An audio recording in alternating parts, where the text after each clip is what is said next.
Elon Musk, Steve Jobs, Pavel Durov. Mais qu'est-ce qu'ils ont de plus que moi, ces mecs? Quelques centimètres? C'est pas ça qui va m'arrêter. Le business, c'est la guerre.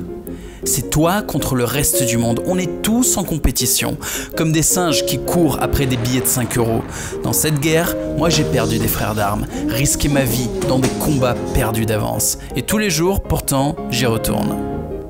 Eh ouais mec, je suis à Dubaï, franchement c'est chaud. Une semaine que j'ai pas dormi, que j'enchaîne les rendez-vous, c'est pas juste des dîners, des repas là. C'est des activités, c'est physique. Je suis éclaté. Tu veux que je te raconte un peu? Ouais? T'es curieux, tu veux connaître ma vie? Ou tu veux savoir comment ça se passe à Dubaï? Allez, viens, je vais te raconter. Alors déjà, tu t'abonnes à la chaîne. C'est gratuit, c'est cadeau, t'appuies, clique, s'abonner. Non, j'insiste, je rigole pas, tu prends ta souris, tu cliques dessus. Abonne-toi. C'est gentil. Du coup, maintenant, je te raconte un peu ce qui se passe. Je suis pas seulement un youtubeur, non, j'ai aussi une plateforme, Bonzai. C'est un outil pour les créateurs, tu connais? J'en parle tout le temps, je vais pas te refaire l'histoire, mais pour faire simple, les créateurs de contenu, ils font des vues sur les réseaux sociaux, ok? Et ensuite, ils transforment ces vues en argent avec Bonzai, mon outil. Bon bah un outil c'est très cher à développer, ça c'est bon, j'ai payé de ma poche, c'était chaud mais c'est fait.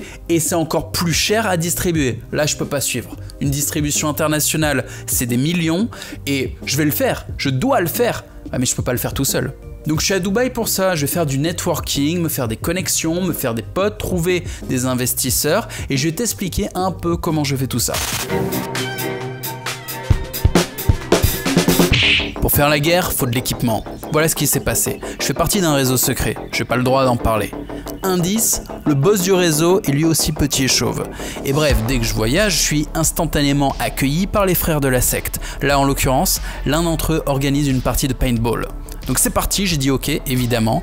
On est 8, je connais personne, pas grave. Je n'ai pas joué au paintball depuis 20 ans, pas grave non plus. Et c'est plus physique que j'aurais cru.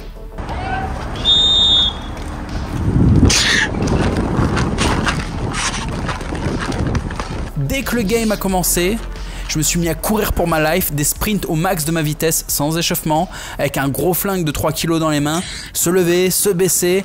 Je commence à être trop vieux pour ces conneries. Mais on se prend au jeu, on sait qu'on va pas mourir, mais quand même, on n'a pas envie de perdre. Et on n'a pas envie de se prendre des grosses billes de peinture dans la gueule. Pour filmer comme ça, j'ai bricolé un genre de pince accroché à un selfie stick. Du coup, la pince connecte avec le flingue et je mets mon iPhone sur le stick. Et voilà le travail. En mode artiste de rue, ma gueule, on bricole des trucs. Et c'est pas mal, hein, les décors. Il y a une tourelle, un pont, des tunnels, il y a même une butte.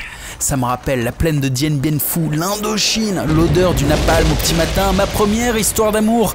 Elle m'avait coûté 5 $. Ça les valait, hein.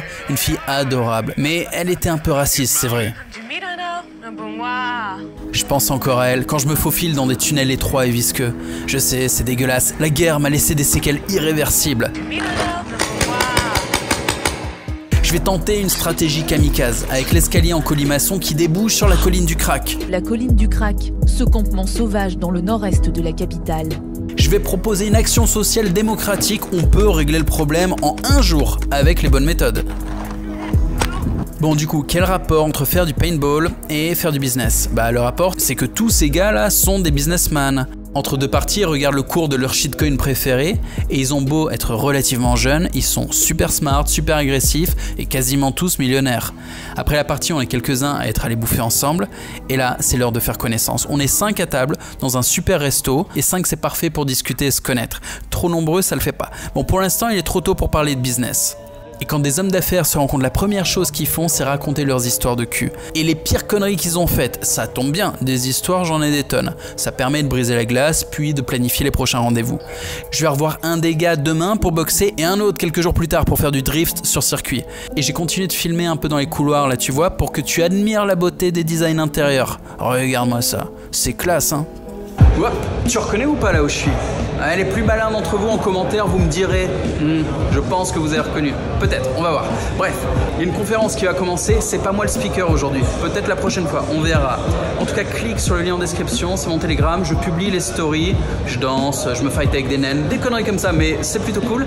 Et là, sur la petite image, il y a mes autres vlogs, hein, peut-être qui te font marrer, mes aventures. Clique dessus, tu vois, c'est plutôt divertissant. Salut!